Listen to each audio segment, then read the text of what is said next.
All right, my loves, good morning. So we're going to go a couple different directions with this conversation this morning and just allow it to flow and to be whatever it is meant to be for you. So good morning, happy Sunday. The first thing that we're going to go into is out of the darkness and into the light.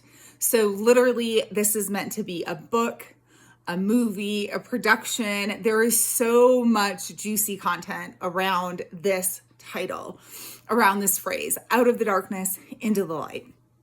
And here's what I want to break down for you, okay? Is that I truly believe that we were all born of the light, that we came in, we were full of light, we're like fresh from God, fresh from source, there we are, right?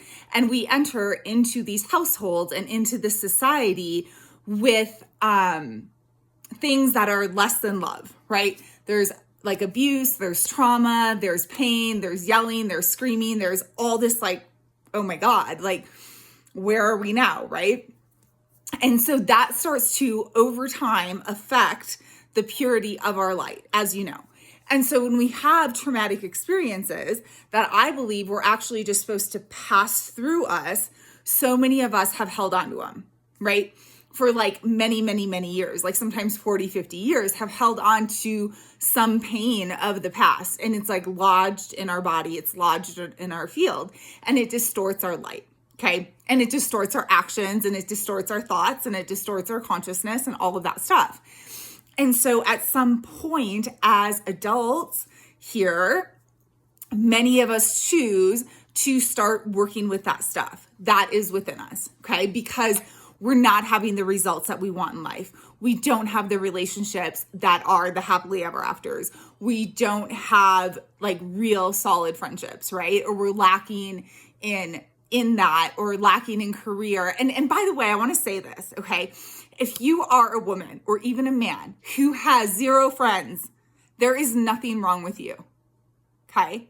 You might have a lot of acquaintances, but if you don't let people up close and personal, there is nothing wrong with you. If you freaking enjoy your own time so much and you are your own best friend and you dance through this life on your own, there is nothing freaking wrong with you, okay? The people who can't be alone, the people who constantly need someone by them, I have a hard time even fathoming that, like seriously.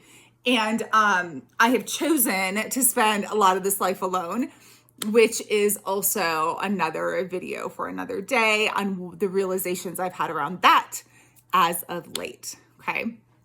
But I just want you to know, like, you have to be your own best friend. Like, I've had, 3 or 4 days completely solo now with a little bit of interaction when I'm out in the nearest town here. But, like, it's been heaven. I slept 12 hours last night, my loves. Oh, my God, right? And was getting so many messages. And it was a reminder, like, it's me and God. In this lifetime, it is me and God. And if he wants to send in a partner or a tribe or a soulmate connection in any way, I am so open to that. And if he doesn't, it will always be me and God, and I'm good. Okay. And I had to get back to the remembering of that when there's been so much noise, so many distractions, so much of other people's voices in my field as of late. Okay. I had to pull myself out of that and come back to the truth, my truth, the truth that I have with God, the commitment that I have with him to do the work that I'm here to do in this world, in this lifetime, okay? And I forgot that, my loves. Like the last, 6 to 8 weeks, I was like, screw it. I don't want to. I'm not going to. I'm not going to make it a priority. And then at times I would.